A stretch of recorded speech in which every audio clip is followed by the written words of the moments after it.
ప్రపంచంలో మీరెక్కడున్నా మీ పేరుతో పూజలు హోమాలు నిర్వహించబడును. వేద మందిర్. జై వీరబ్రహ్మ జై గోవిందమాంబ జై. నేను మీ కృష్ణమాచార్య శ్రీ బ్రహ్మపదం. గోచారవశాత్తు ఉన్న గ్రహగతులు గవ ప్రశ్నను క్రోడీకరించుకుని 2026వ సంవత్సరం జూన్ మాసం మీనరాశి వారి యొక్క రాశిఫలం. శివాయ బ్రహ్మణే నమ.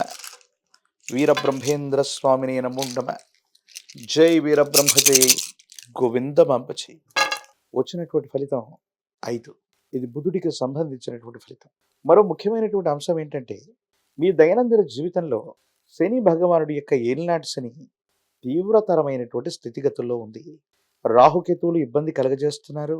కొన్ని గ్రహాల యొక్క ప్రతికూలవంతమైనటువంటి పరిస్థితులు ఈ మాసంలో 2వ వారం వరకు కూడా కొనసాగుతూ ఉంటాయి. ప్రత్యేకించి వచ్చినటువంటి ఫలితం బుధుడికి సంబంధించిన ఫలితం. మీరు చేస్తున్నటువంటి ఉద్యోగం, మీరు చేస్తున్నటువంటి వ్యాపారంలో సవాళ్లతో మొదలయ్యే అవకాశం ఉంది. కొన్ని విషయాల్లో మీరు నిర్ణయం తీసుకుందాం అనుకున్నప్పటికీ కూడా కొంతమంది వ్యక్తులు ముందుగానే నిర్ణయాలు తీసుకోవటం, మీ నిర్ణయాన్ని కట్టుబడి ఉండకపోవటం ఆందోళన కలిగిస్తుంది. సహచరులు అవ్వచ్చు, సహోద్యోగుల నుంచి సహకారం లభించకపోవటం మానసికమైనటువంటి ఆందోళనకు కారణమవుతుంది. ఈ తీక్షణమైనటువంటి శని భగవానుడి యొక్క ఏలినాటి శని, రాహుకేతు సంబంధమైనటువంటి పరిస్థితులు మీకు సంబంధించిన అనారోగ్యాన్ని, వివాహ జీవితాన్ని కూడా ప్రభావం చూపెట్టే అవకాశం ఉంది. జీర్ణ వ్యవస్థకు సంబంధించినటువంటి అనారోగ్యం, మోకాలికి సంబంధించినటువంటి కీళ్లు, శరీరానికి సంబంధించినటువంటి విపరీతమైనటువంటి నీరసం, నలత, కండరాలు లేదా ఎముకలకు సంబంధించినటువంటి కొన్ని విషయాల్లో ఆరోగ్యపరమైనటువంటి అంశాలు కలగవచ్చు. నీరసం అవటం, తల తిరగటం, కొన్ని విషయాల్లో అనారోగ్యం అధికమైపోవటం, ఈ విధమైనటువంటి పరిస్థితుల వల్ల మీరు కొంత ఇబ్బంది పడేటువంటి అవకాశం ఉంది. ప్రత్యేకించి ఏలినాటి శని తీవ్రతరంగా ఉన్నటువంటి సందర్భంలో వివాహ జీవితంలో కూడా అపోహలు, అపార్థాలు ఎదురవచ్చు. కొన్ని విషయాల్లో చట్టపరమైన, న్యాయపరమైనటువంటి అంశాలకు సంబంధించి మీరు గనక మాట్లాడేటువంటి సందర్భంలో వాగ్వివాదం జరిగి ఉద్రిక్తమైనటువంటి పరిస్థితులు ఏర్పడేటువంటి అవకాశం ఉంది. వీటి పట్ల తస్మాత్ జాగ్రత్తగా ఉండటం చెప్పదగినటువంటి సూచన. కానీ ద్వితీయార్థంలో మాత్రం శుక్రుడి యొక్క అనుకూలత వల్ల భార్యాభర్తల మధ్య మళ్ళీ అన్యోన్యత పెరగటం, అన్యోన్యమైనటువంటి జీవన విధానంలోకి రావటం, ఒకరినొకరు అర్థం చేసుకునేటువంటి ప్రయత్నం జరగటం, ఇవి జరుగుతాయి.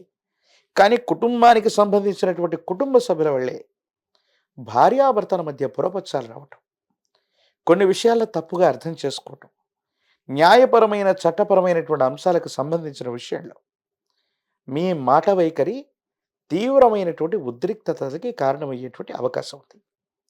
వీటి పట్ల మీరు తస్మాత్ జాగ్రత్తగా ఉండటం చెప్పదగినటువంటి సూచన. వృత్తి, ఉద్యోగ సంబంధమైనటువంటి విషయాల్లో మిమ్మల్ని ఇబ్బంది పెట్టడానికి సహచరులు, మీ తోటి ఉద్యోగులు ఎప్పుడు సిద్ధంగానే ఉంటారు. అధికార భయం పొంచి ఉంది. ఉన్నతాధికారుల నుండి మిమ్మల్ని ఇబ్బంది పెట్టడానికి కొన్ని ప్రణాళికలను అంటూ చేస్తూ ఉంటారు.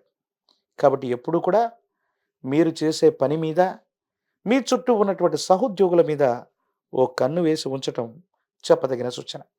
ఎన్ని ఉన్నప్పటికీ కూడా పంచమ స్థానంలో ఉన్నటువంటి బృహస్పతి, అంటే ఒక దేవగురు అయినటువంటి బృహస్పతి బలం ఉంటే చాలన్నట్టుగా ఎన్ని విపత్తులు ఏర్పడ్డప్పటికీ కూడా దైవబలం, గురుబలం మిమ్మల్ని కాపాడేటువంటి అవకాశం ఉంది. సంతానానికి సంబంధించిన పురోగవృద్ధి బాగుంటుంది. వాళ్ళకు సంబంధించినటువంటి ఉన్నతమైనటువంటి విద్య, ఉద్యోగం, భవిష్యత్తుకు సంబంధించినటువంటి అంశాలు సానుకూలవంతమైనటువంటి ఫలితాలకు కారణమవుతాయి. యోగదాయకమైనటువంటి స్థితిగతుల్లో మీ యొక్క దైనందిన జీవితం ఉండేటువంటి అవకాశం కనిపిస్తుంది. ఆర్థికంగా ధనాన్ని కోల్పోవటం, అప్పుల పాలవటం, మళ్ళీ ద్వితీయార్థం వచ్చేటప్పటికి భగవంతుడు కాలం సహాయం చేసినట్టుగా మీకున్నటువంటి ఇబ్బందులన్నీ కూడా తొలగిపోవటం. ఓ రకంగా చెప్పాలంటే తీవ్రమైనటువంటి ఏలినాటి శని మిమ్మల్ని మానసికంగాను, శారీరకంగాను, కుటుంబపరంగాను ఇబ్బంది కలిగించినప్పటికీ బృహస్పతి యొక్క సహాయం వల్ల మీరు బయటపడేటువంటి అవకాశం ఉంది. రాజకీయపరమైనటువంటి రంగంలో ఉన్నటువంటి వాళ్ళు ఉన్నతమైనటువంటి పదవుల కోసం ప్రయత్నం చేయడానికి కొంత ఆలస్యం అవ్వచ్చు. విద్యార్థులకి యుగదాయకమైనటువంటి ఫలితం.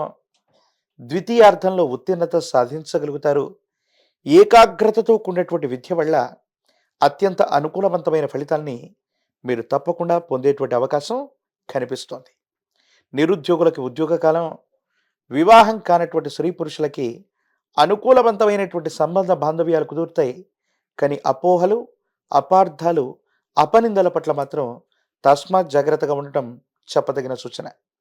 మీ సమీప ప్రాంగణంలో అతి ప్రాచీనమైనటువంటి శివాలయ ప్రాంగణానికి వెళ్ళి పరమశివుడికి గనక విశేషవంతమైనటువంటి గోక్షీరంతో, నమక చమక మంత్రాలతో లఘు విధానంలో కానీ మహన్యాసపూర్వకంగా కానీ రుద్రాభిషేక క్రతువును చేయించటం వల్ల సర్వ అరిష్టాలు తొలగిపోతాయి. సమస్తమైనటువంటి ఇబ్బందులు తొలగిపోతాయి. జాతకంలో అనుకూలవంతమైనటువంటి పరిస్థితులు రావటమే కాదు, ఏలినాటి శనిలో కూడా మీరు అద్భుతమైనటువంటి ఫలితాలు చూసే అవకాశం ఉంది. విశేషించి తంత్రమాల చూర్ణంతో అనునిత్యం కూడా స్నానం చేయండి. తీవ్రమైనటువంటి నరఘోష, నరదిష్టి, నరపీడ వల్ల కొంతమంది ప్రత్యర్థులు మీరు చెయ్యనటువంటి పొరపాటికి మిమ్మల్ని అపోహలకి, అపార్థాలకు గురి చేస్తారు. సమాజం సన్నిహితమైనటువంటి వ్యక్తులు కూడా మీరు పొరపాటు చేయకపోయినప్పటికీ కూడా అది వాస్తవమని నమ్మేటువంటి అవకాశం ఉంటుంది. కాబట్టి అపోహలు, అపార్థాలు, అపనిందల పట్ల తస్మాత్ జాగ్రత్తగా ఉండటం చెప్పదగినటువంటి సూచన. ప్రత్యేకించి మీ దైనందిన జీవితంలో మరిన్ని సానుకూలవంతమైన ఫలితాలు పొందడానికి కాను ఒక పంచమిక రుద్రాక్షని, మహాకాలభైరవ రక్షణ మెళ్ళలో ధరింపజేసుకోవటం వల్ల మీనరాశి జాతకులకి ఏలినాటి శనిలో కూడా అద్భుతమైన ఫలితాలు లభిస్తాయి.